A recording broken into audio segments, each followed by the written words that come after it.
Mentalización del cerebro. La mentalización es la capacidad de interpretar el comportamiento del otro a través de la atribución de estados mentales. La idea de un módulo defectuoso de la mentalización se ha visto respaldada por investigaciones cerebrales. Varios experimentos con neuroimágenes han revelado qué regiones cerebrales aparecen activas cuando los adultos normales están ocupados en la mentalización automática. Todas estas regiones forman parte del cerebro social.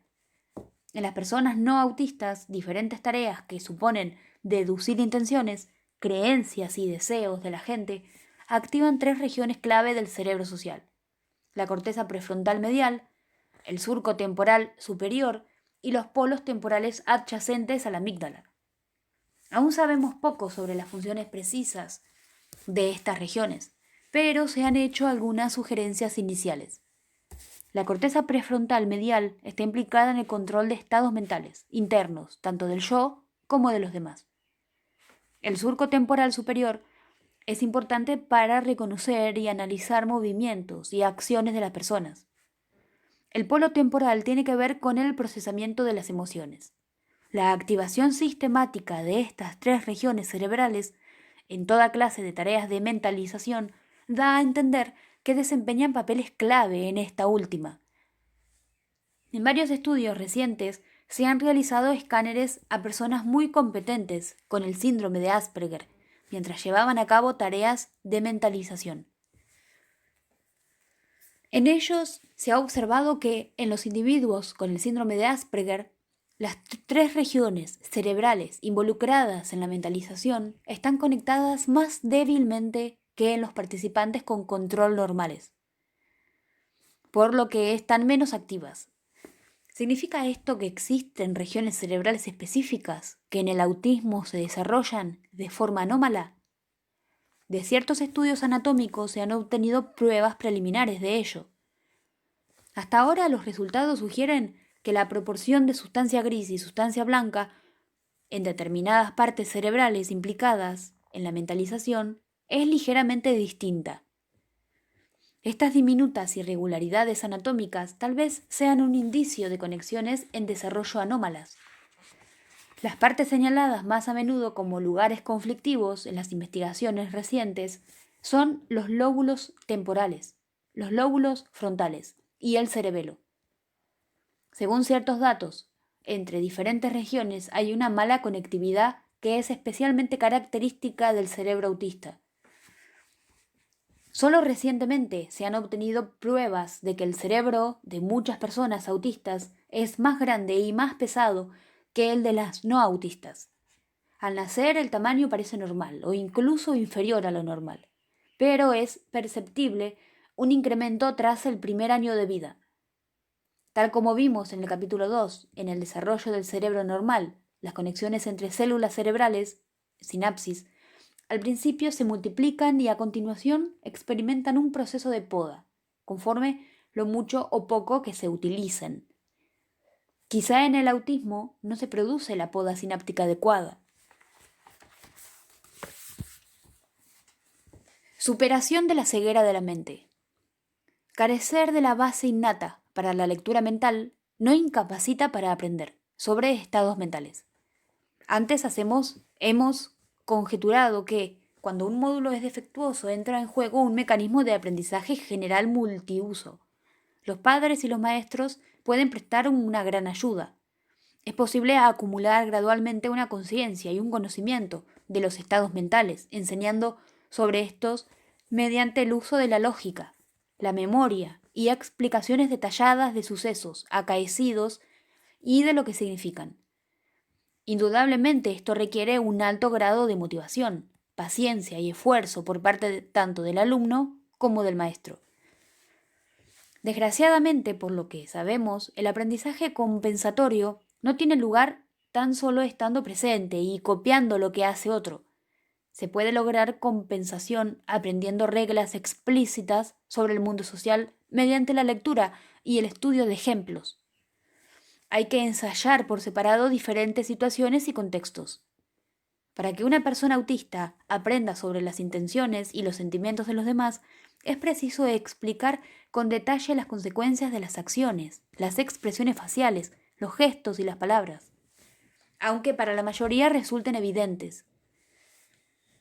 Ahora nos gustaría hacer una observación de carácter más general. ¿Qué significa enseñar a alguien con un trastorno de desarrollo que tal vez suponga la existencia de un módulo defectuoso? Es casi como enseñar a la mayoría de la gente sobre matemáticas complejas. Un reducido número de personas parecen captar intuitivamente los conceptos de las matemáticas complejas, que al parecer ven sin mucho esfuerzo, si acaso alguno. La mayoría de los individuos no tienen esta intuición para las matemáticas, pero esto no les impide aprenderlas de una forma más lenta. No obstante, esto requiere esfuerzo, motivación y enseñanza explícita. Trastorno de hiperactividad por déficit de atención. THDA. En un reciente viaje en tren, durante las vacaciones escolares, estuvimos sentados casualmente frente a una madre con sus 3 hijos, de edades comprendidas entre los 4 y los 9 años. Eran típicamente revoltosos y estaba claro que tenían muchas ganas de ir a la excursión. Sin embargo, el chico de en medio era algo más que travieso. Saltaba continuamente de un asiento a otro, exigiendo a sus hermanos que se cambiaran de asiento con él y corrieran por el vagón arriba y abajo. Sin duda fastidiaba a sus hermanos, que intentaban leer sus cómics. El niño más revoltoso también irritó a su madre cuando logró poner las manos en los respiradores de la parte superior de la ventana, para dejarlas totalmente negras. Después de que su madre le limpiara las manos, el niño, en vez de parar, buscó inmediatamente los mismos respiradores para deslizar de nuevo las manos en ellos. La pobre madre estaba exasperada.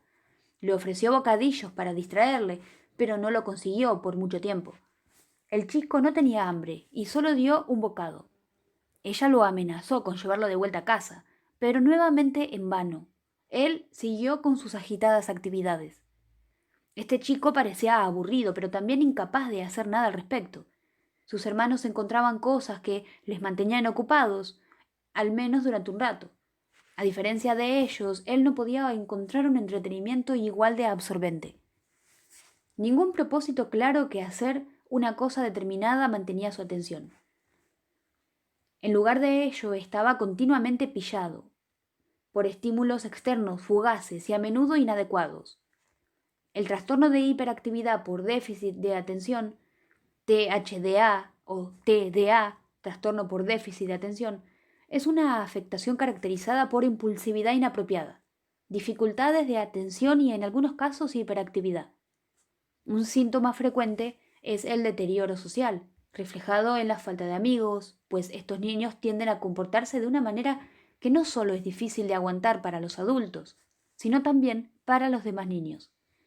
Les cuesta participar en actividades cooperativas de grupo y con frecuencia se adelantan a los acontecimientos o se ven afectados por distracciones que alteran la actividad de los otros. En la mayoría de los casos, los síntomas se deben a leves disfunciones en el desarrollo cerebral, y las investigaciones sugieren que, al igual que el autismo, el THDA puede tener una base genética. El trastorno de hiperactividad con déficit de atención empieza en la infancia, pero normalmente persiste hasta la edad adulta, aunque ha sido identificado y etiquetado hace muy poco. El THDA se está diagnosticando con creciente frecuencia, tanto en niños como en adultos de Europa y Estados Unidos. Se calcula que más del 5% de los niños norteamericanos en edad escolar se les diagnostica THDA, trastorno de hiperactividad con déficit de atención. Muchos individuos a los que ahora se diagnostica THDA quizás antes fueron calificados de hiperactivos. Por lo general se diagnostica THDA cuando se presentan conjuntamente varios síntomas, entre ellos dificultad para mantener la atención, jugar tranquilamente y escuchar, así como moverse y hablar demasiado. Durante al menos 6 meses hasta un nivel maladaptativo, contradictorio con el nivel de desarrollo, que provocan impedimentos significativos en la escuela y o en casa. El problema es que muchos niños totalmente normales encajan hasta cierto punto en la descripción de los síntomas. La capacidad para mantener la atención y quedarse quieto durante periodos prolongados se desarrolla paulatinamente. Además, casi todos los niños son por naturaleza traviesos y activos y se distraen a menudo. Una condición sine qua non para mantener la atención es que ciertas partes de los lóbulos frontales hayan alcanzado un determinado nivel de madurez. Habida cuenta de que los lóbulos frontales se desarrollan a lo largo de un periodo muy prolongado, tal como veremos en el capítulo 8, y lo hacen más lentamente en unos niños que en otros. Existe un importante riesgo de diagnosticar THDA en exceso. Los niños con un diagnóstico erróneo serían aquellos que simplemente van un poco retrasados en lo referente a alcanzar el grado necesario de madurez. Actualmente no se sabe en qué medida el input ambiental está facilitando o demorando el desarrollo de lo que podríamos denominar autocontrol. Es lógico que sea necesaria la experiencia para crear hábitos de atención sostenida. Por otro lado, los adultos pueden favorecer el control de la conducta dando órdenes verbales y recordando al niño lo importante que es hacer esto o lo otro, así como ofreciendo recompensas adecuadas. Los modelos de rol pueden muy bien tener cierto impacto en el ajuste de autocontrol. El cerebro en el THDA, trastorno de hiperactividad con déficit de atención. Uno de los primeros estudios de neuroimágenes sobre este trastorno fue realizado a mediados de la década de 1990 por Javier Castellanos y sus colegas del Instituto Nacional de Salud Mental de Bethesda. El estudio ponía de manifiesto ligeras anomalías estructurales en el circuito cerebral, cuya función es inhibir pensamientos y acciones. Los investigadores utilizaron resonancia magnética para explorar el cerebro de un numeroso grupo de chicos con THDA, de edades comprendidas entre 5 y 18 años, y de otro grupo de edades similares, sin THDA. Los resultados mostraban que la corteza prefrontal y ciertas regiones de los ganglios basales eran más pequeñas en los chicos con THDA que en los que no padecían el trastorno. Se cree que la corteza prefrontal, situada en la parte delantera del lóbulo frontal, justo detrás de la frente, desempeña un papel importante en la planificación, la toma de decisiones, el control de la atención y la inhibición de conductas inapropiadas. Los ganglios basales, una red de estructuras ubicadas en niveles profundos del cerebro, están implicadas en la producción de movimientos. Los ganglios basales se hallan intrincadamente conectados con la corteza prefrontal, y el hecho de que generen un movimiento depende hasta cierto punto de las órdenes que les llegan desde la corteza prefrontal. Esta envía órdenes para iniciar y detener movimientos. En otras palabras, además de decidir cuándo y cómo actuar, es también responsable de que la acción deje de producirse. El cerebro controlador. La inhibición es una función esencial de los lóbulos frontales, que se desarrollan gradualmente durante la infancia y la adolescencia.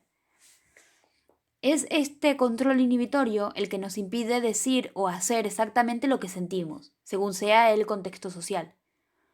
A los niños pequeños cuya corteza frontal no está desarrollada del todo, les cuesta mucho más inhibir las acciones y el habla, y tienden a actuar impulsivamente con independencia del entorno.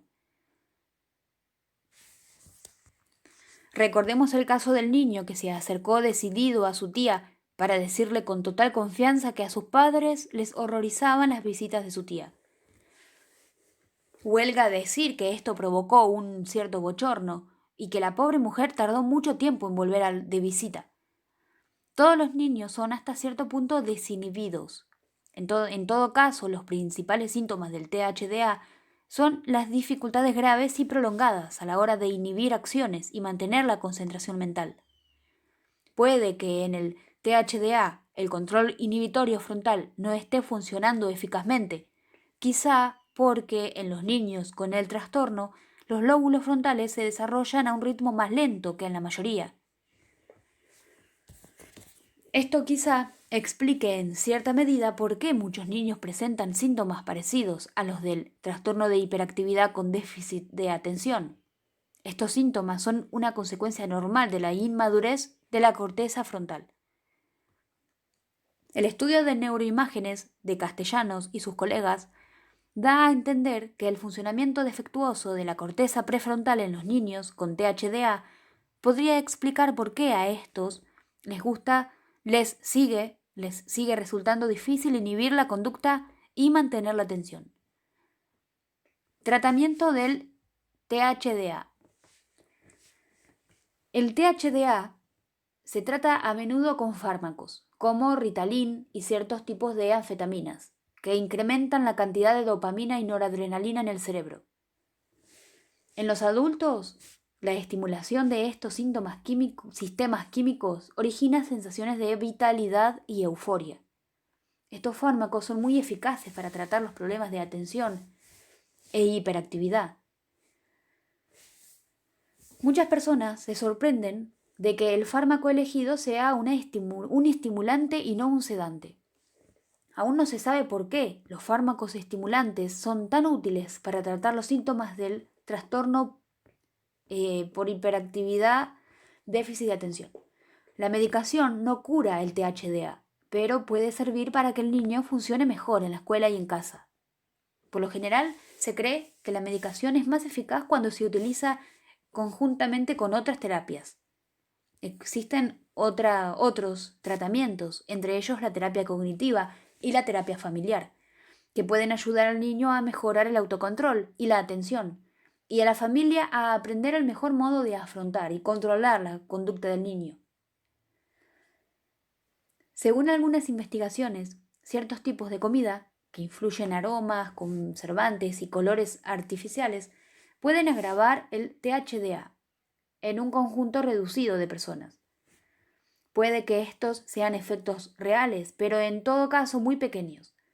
Así pues, la atención a los regímenes dietéticos no debería ir en menoscabo de medidas educativas que fortalezcan el control conductual. Trastorno de la conducta. Antes de que la corteza frontal esté lista para llevar a cabo una función stop and start, parar y arrancar, en un niño normal otras personas, por lo común adultos, han de realizarla en su lugar. Aquí la idea es que el niño siga estas órdenes externas. No todos los niños lo hacen, ni ninguno lo hace todo el tiempo. Cuando los controles externos no están funcionando o el niño parece ser incapaz de utilizarlos, entonces puede diagnosticarse trastorno de conducta o trastorno desafiante y oposicionista. Este tipo de trastorno se asocia a menudo al trastorno de hiperactividad con déficit de atención. Solo en una minoría de niños constituye un problema persistente, que más adelante se transforma en conducta antisocial grave.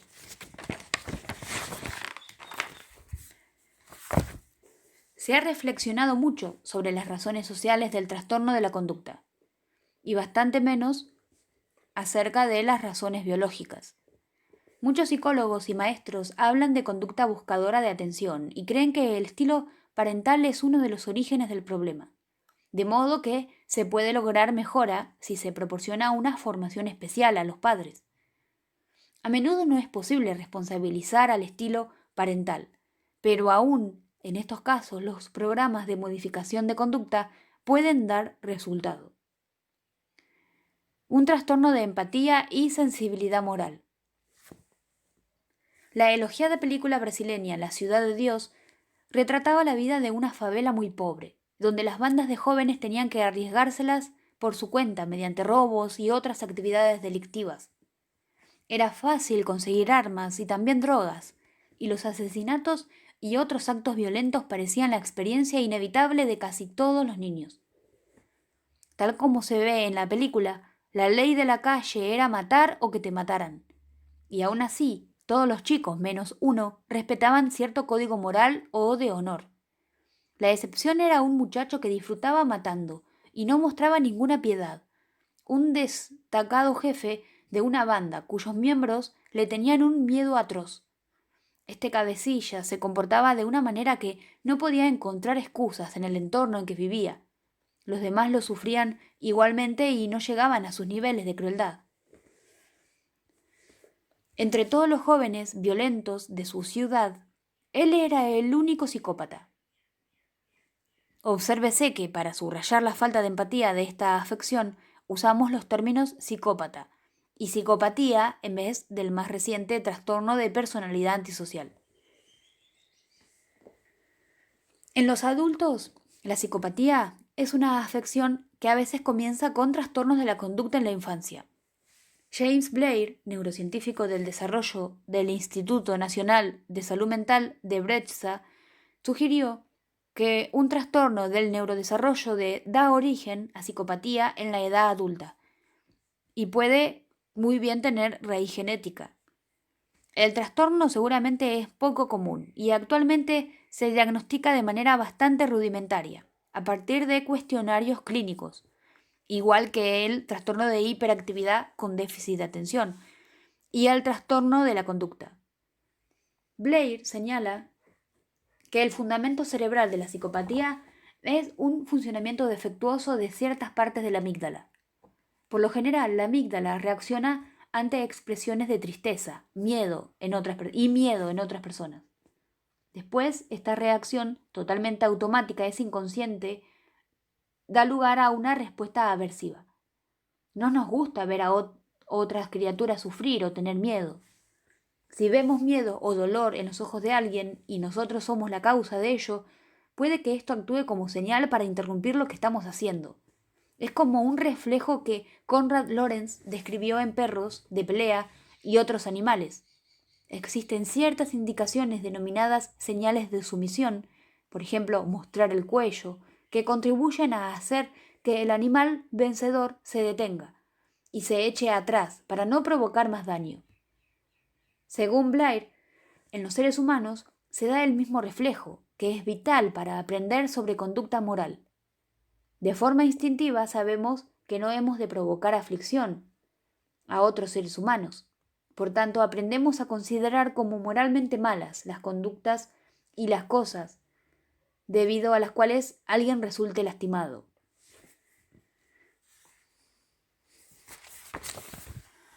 Incluso los niños pequeños hacen implícitamente juicios morales. Pueden distinguir ciertas fachorías de otras que no ocasionan víctimas. Esto se conoce como distinción moral convencional. Por ejemplo, los niños saben que no se debe hablar en clase. No obstante, ¿acaso piensan que está bien hablar en clase si el maestro les da permiso expreso para ello? En cambio, si se dice a los niños pequeños que el maestro le da permiso para estropear algo o hacer daño a alguien, la mayoría insistirá en que esto está mal. Esta ingeniosa manipulación ha dado origen a un test que explora la comprensión moral. Los niños aprenden que las transgresiones morales como hacer daño a otros o robarles cosas son malas directamente a partir de las reacciones negativas de hermanos y compañeros, así como de los padres y maestros. En cambio, las transgresiones convencionales, como entrar en casa con los zapatos sucios o no guardar el juguete en el cajón, se enseñan de manera explícita. Parece normal que se desarrolle de forma totalmente natural un conocimiento de la moralidad y sus transgresiones durante las interacciones con los hermanos, los compañeros y los adultos. Si en etapas tempranas se observa que los niños se muestran insensibles ante la aflicción o el miedo de los demás, el sentido común nos dice que es especialmente importante inculcar normas de conducta moral y procurar herramientas de autocontrol. Se ha efectuado el test de Smetana para la distinción moral convencional. Las convenciones se pueden romper, las reglas no. En niños con trastornos de conducta, una pequeña minoría de los cuales se muestran incapaces de hacer la distinción. Esto es también válido para individuos que han sido diagnosticados como psicópatas. Puede ser muy bien que los niños que no sienten intuitivamente que las transgresiones morales son peores que las convencionales se convierten en adultos psicópatas si no se les orienta adecuadamente. En estos casos, la adversidad social, la agresividad y la conducta impulsiva suelen ser factores concurrentes.